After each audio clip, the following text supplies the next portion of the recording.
So I'm really, really happy to be here back in Chennai. Very, very special city and very special film. I've been dying to work with Vijay Sethupathi sir, and I've seen his work, and I hope some of his brilliance rubs off onto me. I remember when we were shooting for Chekka Chivanta Vanam, I used to come and sit on stage and just, not stage, on set, and just like stare at what he was doing and hope that some of it by osmosis enters my system.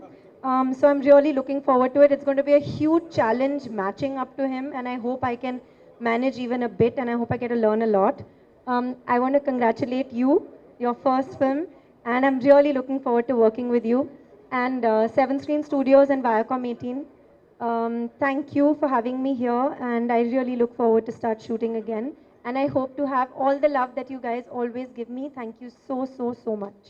இவரை பற்றி சொல்லிடுறேன். டெல்லி பிரசாத் நடுவில் கொஞ்சம் பக்கத்து காலத்தோட costing director. எனக்கு அப்போ தான் டெல்லியே தெரியும்.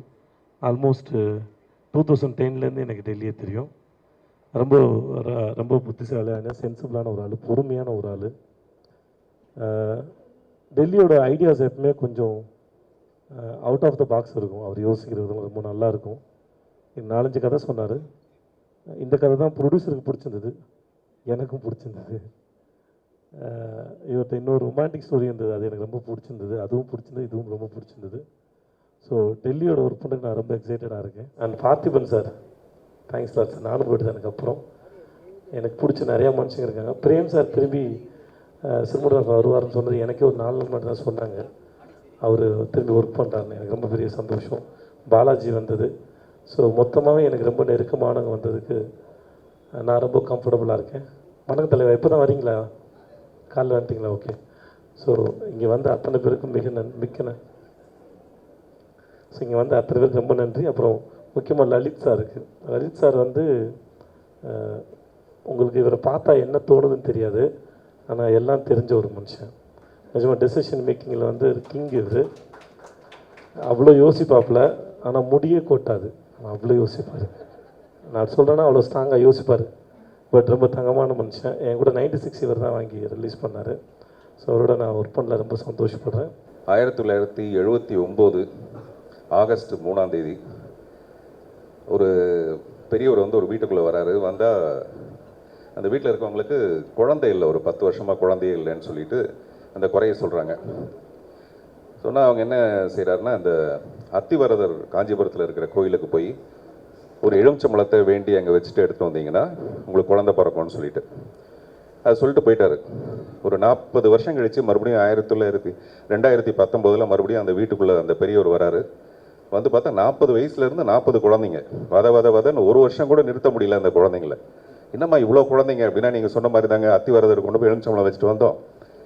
கடைசியில் பார்த்தா குழந்தைங்களை நிறுத்தவே முடியல. வருஷம் ஒரு குழந்தை பிறந்துகிட்டே இருக்குது. சரி, இப்போ எங்கே உங்கள் புருஷன் எங்கே அப்படின்னா, மறுபடியும் அத்திவரதர் கோயிலுக்கு போயிருக்காரு. அந்த எலுமிச்சம்பழத்தை மறந்து அங்கே வச்சுட்டு வந்துட்டாரு. அதை எடுத்துகிட்டு வந்தால் தான் குழந்தை பிறக்கிறது நிற்குன்றதுனால இப்போ அவர் அங்கே போயிருக்காருன்னு. இது எதுக்காக சொல்லுன்னா, இன்னொரு 40 வருஷத்துக்கு விஜய் சேதுபதியோட வளர்ச்சியை யாராலும் தடுக்க முடியாது. இது கொஞ்சம் மிகையாக இருக்கிற மாதிரி இருக்கும். எனக்கு அவர் அவ்வளோ ரொம்ப பிடிக்கும். பாருங்க, அதித்திக்கு அவ்வளோ பிடிக்குதுன்னா அப்புறம் நமக்கு எவ்வளோ பிடிக்கும். அதித்திக்கு பிடிக்கிறது பெரிய விஷயம் இல்லை. நம்மளும் தான் வச்ச கண்ணு வாங்காமல் பார்த்துட்டே இருப்போம். எப்படின்னா அவருடைய அந்த இயல்பான நடிப்பு.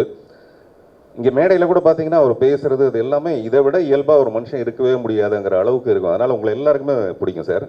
ஆனால் இப்போ தான் தெரியுது நீங்களும் அந்த மாதிரி அந்த பாட்டை அப்போ பார்த்துட்டே இருந்திருக்கீங்கன்ட்டு. அவங்க செட்டில் வந்து உங்களை ஸ்டேர் பண்ணிகிட்டே இருந்திருக்காங்க, நீங்கள் அந்த பாட்டை பார்த்துட்டே இருந்திருக்கீங்க. அது ரெண்டுமே இப்போ தெரியுது. அதான் இன்னும் சரி, நாங்கள் அப்படி தான் புரிஞ்சுக்கணும், வேறு என்ன பண்ணுறது. ஸோ அதனால் நீங்கள் 2 பேரும் பேராக நடிக்கிறது அந்த ஸ்டாராக இருந்ததுக்கு கரெக்டான ஒரு விஷயமா தோணுது. அப்புறம் அதித்தி பேசும்போது எல்லாரும் மியூசிக் நீங்கள் அவங்க பேசுகிறதே அப்படி மியூசிக் மாதிரி இருக்குது. அதனால் மியூசிக்கை கட் பண்ணி பிரயோஜனம் கிடையாது. இது சும்மா ஒரு விற்கிற ஐஸ் சார், தப்பாக நினச்சிக்காதீங்க. இந்த துக்ளக் தர்பார் டைட்டில்லையே ஒரு லக் இருக்குது. துக்ளக் லக் இருக்குது, ப்ரொடியூசருக்கு. அதேமாதிரி பார்னு முடியுது. பாரில் எவ்வளோ கிக் இருக்குமோ அவ்வளோ கிக்கு வந்து இந்த படத்தில் இருக்கும். காரணம் என்னென்னா, டைரக்டர் ஒரு மிஸ்டர் டெல்லி வந்து எனக்கு கதை சொல்லும்போது மறுபடியும் ஒரு நானும் ரவுடி தான் மாதிரியான ஒரு அதே மாதிரியான ஒரு ஃபீலிங், ரொம்ப இன்ட்ரெஸ்டிங்கான ஒரு சட்டையரான ஒரு ஃபில்மு. எனக்கு சோ சார் ரொம்ப பிடிக்கும். இந்த துக்ளக்ன்ற டைட்டில் எனக்கு ரொம்ப பிடிக்கும். முதல்ல இந்த படத்துக்குள்ள நான் வரத்துக்கு முன்னாடி இந்த துக்ளக் தர்பார் டைட்டில் கேட்டோன்னே எனக்கு ரொம்ப பிடிச்சிருந்தது. அந்த படத்துக்குள்ளே நானும் இருக்கிறது ரொம்ப சந்தோஷமான விஷயம். மிஸ்டர் பிரேம், பாலாஜி தரணிதரன் அவங்கெல்லாம் இந்த டீமில் இருக்கிறதுனால இந்த படத்தோட கிக்கு வந்து இன்னும் கொஞ்சம் கூடுதலாக இருக்கும். அதே மாதிரி லலித் சார் வந்து 96 படத்தை ரிலீஸ் பண்ணோன்னே யார் அவர் அந்த படத்தை வாங்கி ரிலீஸ் பண்ணது? ஏன்னா அது ரொம்ப ஒரு மாதிரியான படம் அது. அந்த படத்தை வந்து அவ்வளோ பெரிய வெற்றி படமாக ஆக்குனது லலித் சாருக்கு வந்து அவர் சொன்ன மாதிரி பயங்கர புத்திசாலி. நான் கூட ஒரு 4-5 கதை சொல்லியிருக்கேன், என்ன அவர் செலக்ட் பண்ணவே இல்லை அப்படின்னா அவர் யோசிச்சு பாருங்க அவர் எவ்வளோ பெரிய புத்திசாலியாக இருப்பாருன்னு. அதே மாதிரி இந்த தர்பாருடைய தளபதி திரு அருண் வந்து எந்நேரமும் இந்த ப்ரொடக்ஷனுக்கான ஒரு விஷயத்தை ரொம்ப சின்சியராக ஒரு ட்ரை பண்ணுற மனிதர். ஸோ அப்படி இந்த டீமே ரொம்ப பியூட்டிஃபுல்லான ஒரு டீம். மறுபடியும் நம்ம வெற்றி விழாவில் சந்திப்போம். நன்றி, வணக்கம். இந்த படத்தில் நான் டைலாக் ரைட்டராக ஒர்க் பண்ணதில் எனக்கு ரொம்ப சந்தோஷம். ஏன்னா டெல்லி பிரசாத் வந்து எங்களுக்கெல்லாம் சூப்பர் ஸ்டார்னால் அது டெல்லி பிரசாத் தான். அவர் வந்து இந்த வேலை தான் பண்ணுவார்னு கிடையாது, அவர் எல்லா வேலையும் பண்ணுவார். அவருக்கு நாங்கள் எல்லாருமே இன்றைக்கி சினிமாவில் ஒரு டைரக்டராக இருக்கோம், நான் பிரேம் எல்லாருமே இருக்கோம்னா அதுக்கு முக்கிய காரணம் டெல்லி பிரசாத். ஆக்சுவலி நாங்கள் மட்டுமே இல்லை, இன்னும் நிறையா பேர் இந்த டீமில் ஒர்க் பண்ணணும். ஏன்னா டெல்லி எல்லாருக்கும் அவ்வளோ பண்ணியிருக்காரு. மெயினாக விஜய் சேதுபதி. ஏன்னா டெல்லி பேசுகிறது வந்து ஒரு மாதிரி ரொம்ப சரியலிஸ்டிக்காக இருக்கும், அது சில பேருக்கு புரியாது. விஜய் சேதுபதி வந்து அதை கரெக்டாக டெல்லியை ஞாபகம் வச்சு அவர் சொல்கிற கதையை கரெக்டாக அண்டர்ஸ்டாண்ட் பண்ணி டெல்லியை மேலே ரொம்ப நம்பிக்கை வச்சு நான் உனக்கு படம் பண்ணுறேன்னு சொன்னார், அதே மாதிரியே பண்ணிட்டாரு. ரொம்ப தேங்க்ஸ்.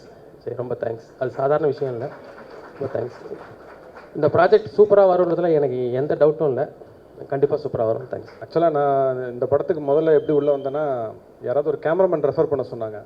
ஸோ அந்த லிஸ்ட்டு கொடுக்கறதுக்காக தான் நான் வந்தேன். கடைசியில் நான் தான் இப்போ கேமராமேனாக பண்ண வேண்டிய மாதிரி ஆயிடுச்சு. ரொம்ப நன்றி. ஆக்சுவலாக எனக்கு 3 காரணம் இருக்குது இந்த படம் பண்ணுறதுக்கு. ஒன்று அஃப்கோர்ஸ் டெல்லி, ஏன்னா என்னோட ஜூனியர், ஒரு 20 வருஷம் ஃப்ரெண்டு மட்டும் இல்லை, எனக்கு பக்கத்து வீடு அவன் தான். ஸோ அது ஒரு பெரிய ரீசன். லலித் சார் 96 படம் ரிலீஸ் பண்ணி கொடுத்துருக்காங்க, அது எல்லாத்த விட விஜய் சேதுபதி இருக்கார். ஸோ அதுவே எனக்கு போதுமானது.